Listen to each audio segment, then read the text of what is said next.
There is a situation in real estate that happens, and it's very apparent on 2 days of the year. The first one being January 1st, and then you have July 1st. These are 2 days where there's a disproportionate amount of homes that come off the market. And that's due to, let's say 6 months agreements that are between a listing agent and their client, the seller, right? And what ends up happening is that during that determined time, right, because that is negotiable, the home, let's say there is no contract, nobody signs a fully executed contract, or there was a deal in place, there was a contract, but then it fell apart. And then that date that you specified with your agent comes and goes, and the home wasn't sold, right? There was no closing date that came and and had everybody fully execute the sale of the property. At that point, the home comes off the market, right? And that is considered, or a term that we use to describe that in our business, it's called that it's an expired listing, right? Because it has a shelf life, right?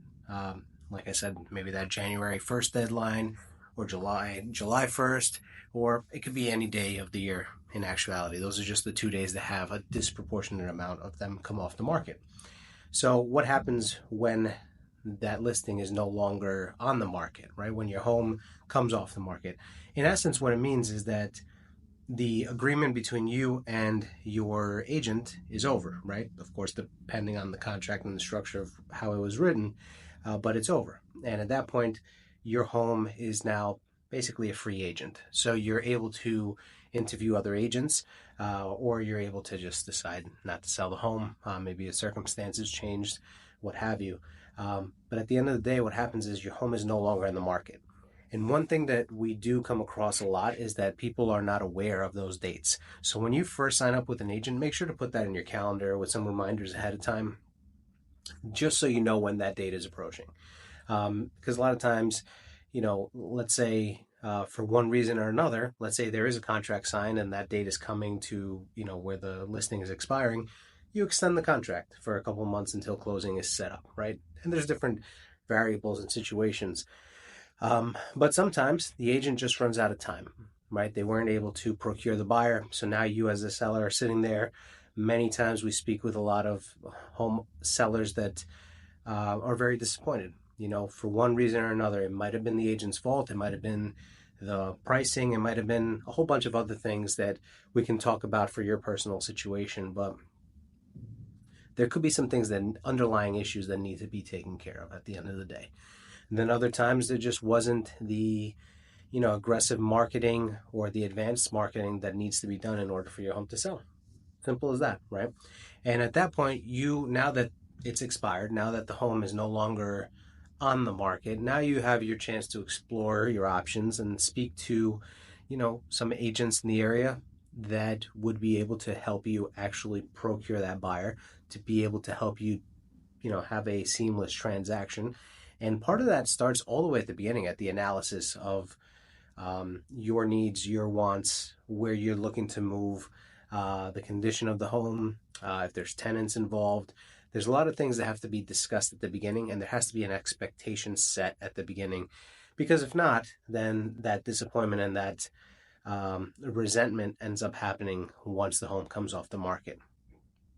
And I bring that up to you because there are a lot of times where you'll all of a sudden get mailing, or you'll have maybe some calls, you'll have more activity towards your home from these agents that are actively working, that now see that your home has come off the market, so they're coming to you to try to help you get that home sold. And what we offer when that sort of situation happens, we call it a second chance consultation, where we meet with you and we go over exactly what happened in the transaction. We go through the house with you, we look and we see, okay, maybe we can make some improvements here, or what were your circumstances, what were the goals? Oh, were you not able to find a property in time?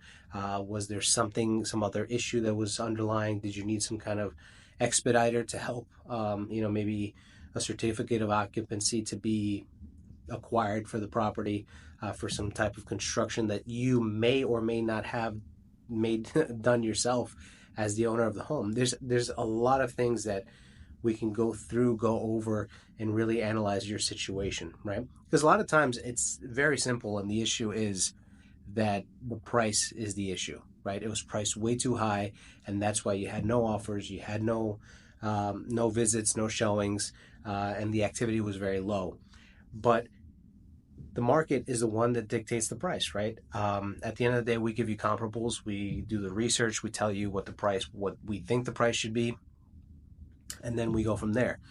Unfortunately, sometimes you'll interview several agents, and one of the agents will tell you that the home is worth X amount, way more than the other agents are saying, and your eyes brighten up, right? Because you're like, oh, that's great. I knew that these other agents were wrong. That the home was worth so much more, and what ends up happening there is that the agent promises you something that isn't going to happen, and they know it, right? Sometimes it is very innocent, but a lot of times they know that the property is not going to sell at that price, and what their strategy is, we're going to rope you in with this price, and then over time you're going to get frustrated. I'm going to beat you down with price reductions. And that sometimes I've lost listings at listing appointments because I was transparent from the beginning, right? Where I tell you, okay, your home is worth, just for this example, $1 million. Oh, well, this other agent told me it was worth 1.3. I understand what they said, but here are the numbers, right? And a lot of times it's about showing you the proof. And you can tell, right? When you're looking at the research that's been done, when you see homes that have sold that are similar to yours, you understand, okay, maybe your roof is a little better, or maybe you have a pool or a renovated kitchen, or, different updates they might have different, but they're comparable, right?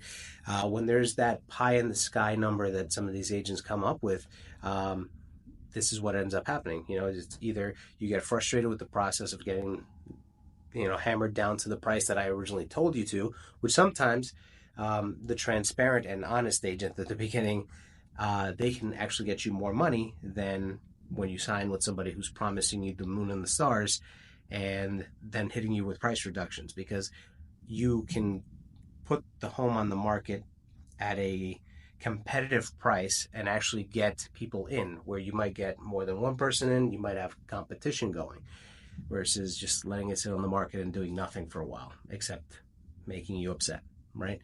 And then we call that, when an agent says that the house is worth so much more, we call that the agent is buying the listing.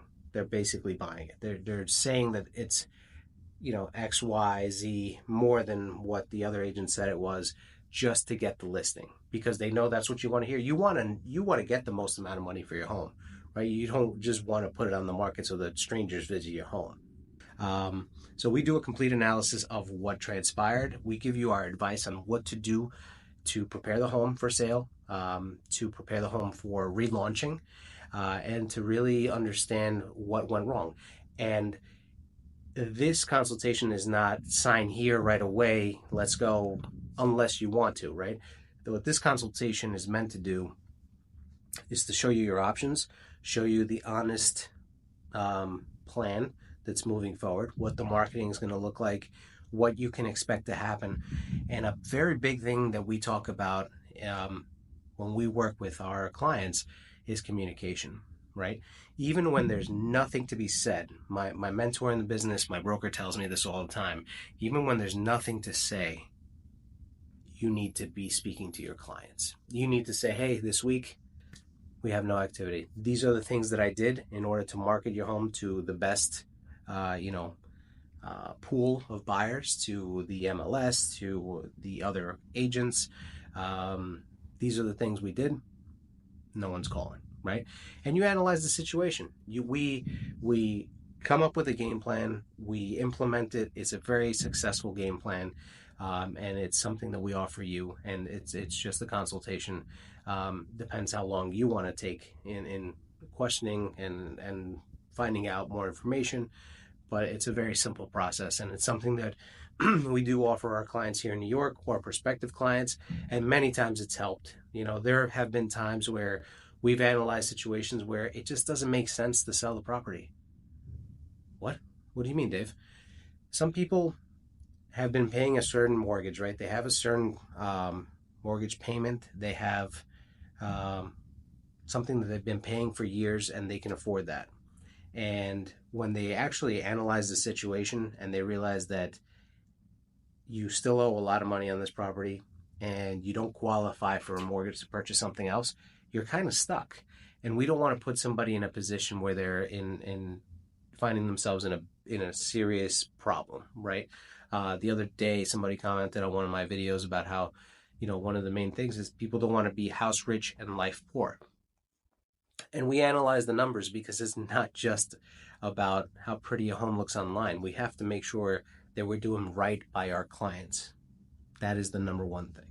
So if you'd like more information, if you'd like one of the guides that we have on how to prepare your home for sale, our relocation guides, how to relaunch your property, please feel free to reach out. You can call me or text me at 917-982-8899, or you can also reach me at dgarcia@kw.com. Feel free to check out our website and check out the YouTube channel for all the different things that we're doing here. We're always trying to get better. And if you have any suggestions, please feel free to reach out. If you know of anyone that this could benefit, please feel free to share the video with them and share my information. And I'd love to get to know more of you, help more of you. One of the things that we pride ourselves on is we take care of our clients as if they were family. We make sure to give you that type of advice, because at the end of the day, what we want is we want to fulfill our promise of doing our very best for you, so that at the end of the day, whenever the words real estate are even thought about or uttered anywhere near you, you can confidently recommend me. Send that information over to me via a text or an email. Hey, my friend or my family member, or this person at work, or this person at church, or this person here, or this person there, whoever the people around you that talk about real estate, I want to make sure that I did such a good job, that we did such a good job, that there's nobody else you should use. We want to make raving fans. We want to make sure that we take care of those that entrust us with such a large investment, right? A lot of people, a home is the largest investment that they will ever make in their lives. And we do not take that lightly. We take that responsibility to heart, and we try to help as many people as we can. So please feel free to reach out, and thank you so much for taking the time out to watch this. Talk to you soon.